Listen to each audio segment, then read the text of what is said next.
It's a man's nature to hunt. Mastering the art of the catch is the difference between life and death for a man's family. Us modern day humans, we hunt for the money. Lions, they hunt for the prey's jugular. And crocodiles, they roll their targets to death harder than Ludacris used to. I got my twig, roll out, back, me and my homies, so drop that, we roll it. See, allow me to let you in on a little secret, fellas. If you want to increase your intake on coochie, you must first understand that women love true crime content. I repeat, women love true crime content. Get in tune with what's the hottest serial killer being documented, and you'll be sure to serially kill more.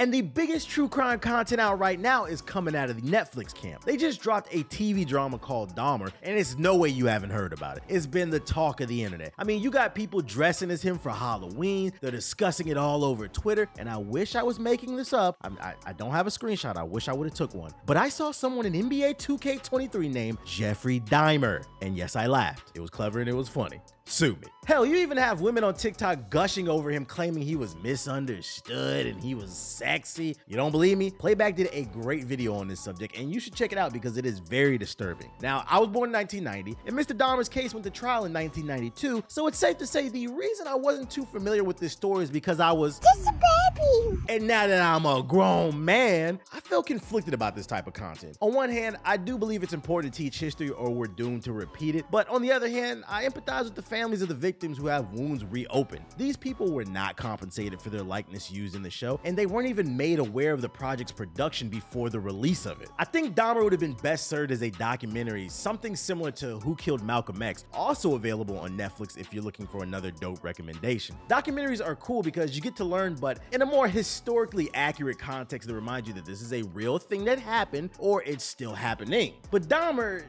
is a dramatization of the whole situation, which I'm sure they took some liberties when it comes to the accuracy of it all. But with that being said, I have no choice but to judge this for what it is, and I have to say it's a reason why a lot of people are talking about Dahmer. Dahmer is a chilling watch, and that's why it's important to watch this with your boo since it's cuffing season and they'll keep you warm. The real life story of Jeffrey Dahmer is wild, and the show puts it on full display by reenacting it all. Dahmer takes the sick plot of a white serial killer in the hood sexually assaulting gay black men before killing them or trying to turn them into zombies by drilling holes in their head and putting like poison in their forehead, or just trying to eat them. Couple that with the fact that Evan Peters had an excellent yet eerie performance, and you have a recipe for success. This dude really had me believing he was Jeffrey Dahmer for a moment. His performance was that strong. It was so strong that I couldn't help but wonder if portraying this person took a toll on his mental health, similar to when the late Heath Ledger played the Joker in Dark Knight. Method acting is the only course of action when it comes to taking on such a serious role. You have to become the character to sell the story, and with a quick Google search, it was revealed that it in fact did take a toll on him, and I hope he's doing better because mental health is important, kids. Talk to someone if something is weighing heavy on you. Talk to family, talk to friends, or talk to a professional therapist if things are really serious, because holding it in is never the solution. And I would know. I held it in this weekend and it backfired in my face. Or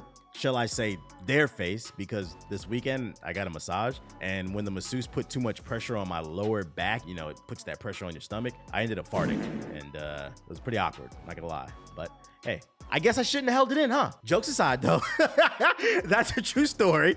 I know it has nothing to do with mental health, but doesn't change the fact that you should take yours seriously. Now back to the show. I'm not familiar with Evan Peters' work before Dahmer, but he does a great job of selling the awkward, troubled, nerdy archetype. Too good, honestly. There's a moment in the show where he first realizes he's struggling with his sexuality, and he steals a male mannequin from the store to take home, to where he proceeds to dry hump it. This was a really awkward scene, and he sells the hell out of it. I just wonder if he got tired of humping that mannequin. I mean, as someone who's worked on a Hollywood set before, I know you never just shoot a scene once. You gotta get the wide shot, close-ups, various other angles, and not to mention the actor or director might just feel the performance could be better, so they'll do more takes. The point I'm trying to make is, I'm positive there was a lot of dry humping going on set. And to that I say, good for you, Evan Peters. You humped that mannequin like a raging unneutered puppy with hundreds of people as stage crew in the room for hours on end. That's dedication. There was too much dedication though. I think my biggest gripe with Dahmer Dahmer is it overstayed its welcome. The show kicked off strong, but the last 3 episodes really dragged for me. Felt like Netflix ordered 10 episodes from the show's creators, but halfway through the production they realized they only really had enough material for like 6 or 7 episodes. Reason being is, it's only so much evil stuff someone can stomach. Like, what's the conclusion? At a certain point, it almost felt like the show was a glorification of this polarizing person. And that's why I said earlier, content like this is often better served as a documentary. At the end of the day, old wounds are opened and it just ended up with him going to jail. What was the purpose of the project? What was the message you were trying to convey? They did flirt with the idea of nobody gives a damn about black people in America, especially when you're gay and you're living in a poverty-stricken neighborhood, but ultimately it felt like an afterthought with the focus being on this polarizing figure. I think they fumbled the bag here.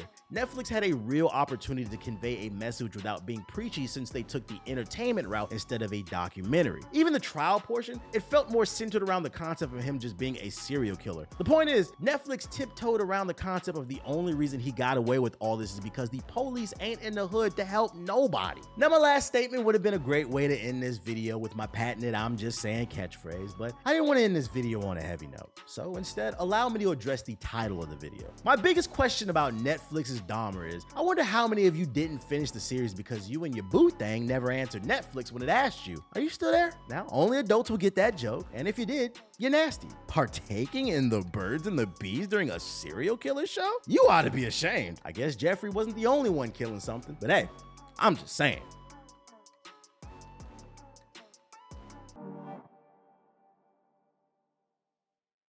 Now, if you made it to this portion of the video, first off, hit the like button. And second, I want to personally thank you. I'm trying to grow this platform, so I need the watch time. And since you made it this far, my reward to you is that I'm going to let you in on a little secret. Are you listening? You want to know the inspiration behind my last joke about blowing someone's back during a serial killer show? It was me. It was me, Scooby. It was me. Yeah. I was the deviant tearing that ass up during Dahmer. And if you're judging me, fuck you. We finished the show. Eventually.